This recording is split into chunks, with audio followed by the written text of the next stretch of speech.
Well, I'm a stranger here, just floating in your town. Lord, I'm a stranger here, Lord, I just float in your town. Because I'm a poor little... The isolation of the trail through the Everglades has helped spawn numerous legends of wild creatures that stalk the swamp. None has been more persistent than the story of the skunk ape. The reason that I built the Skunk Ape research headquarters here on the trail is there's so many sightings in this area. The trail runs right through the Big Cypress Preserve. I'm right on the northern border of the national park, so it's a good congregating place for witnesses, people who've seen things.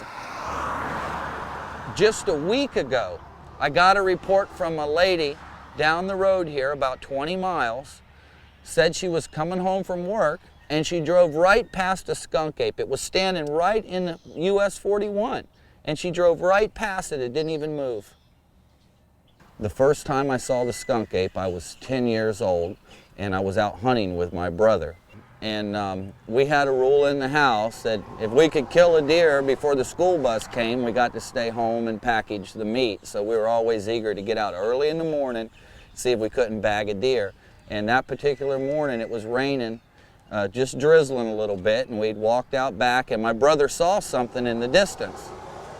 But I couldn't see it because I couldn't see over the grass, and he had to pick me up, and when he picked me up and I looked out, there it was, 100 yards out, definitely a skunk ape. We'd heard about him growing up, and we were like 10 years old, but there it was right in front of us. It was amazing, and we took off running. At that time, we were afraid.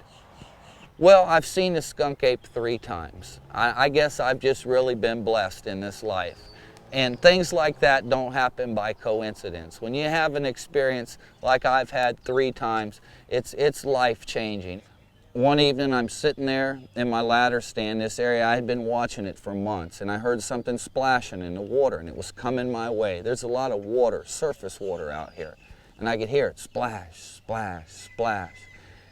And I had kind of dozed off, and I looked up, and there it was. It was coming right at me. Maybe 100 yards, 75 yards away.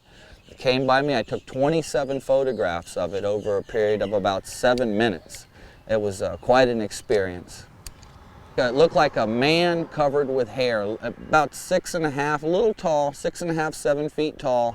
The closest it came to me was about 50 yards. And as it came past that point, I caught a horrible whiff of skunky odor, like a goat or something, a really strong smell associated with this thing. A lot of people say that it spends time down in the alligator caves and that the sulfur gets on it. It's kind of a sulfury smell. Is the Bigfoot and the skunk ape related? Well, I really don't have the information enough to say something like that. I know that this is an animal, that it resembles what people call a Bigfoot, but it's much smaller, it's different. This is a great place for people to share information. They can purchase t-shirts and help me fund my research. I sell a few items for my research funding. I've got some wildlife here, some native wildlife people can look at. I've got a little animal exhibit, some drinks and some sandwiches.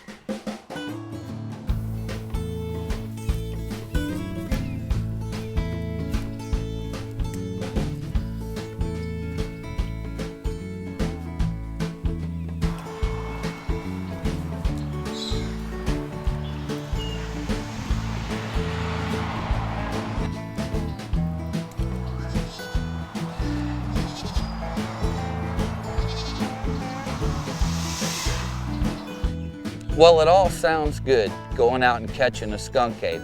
But the reality is there's only at best 7 to 9 of these animals left, according to the calculations that I've kind of devised.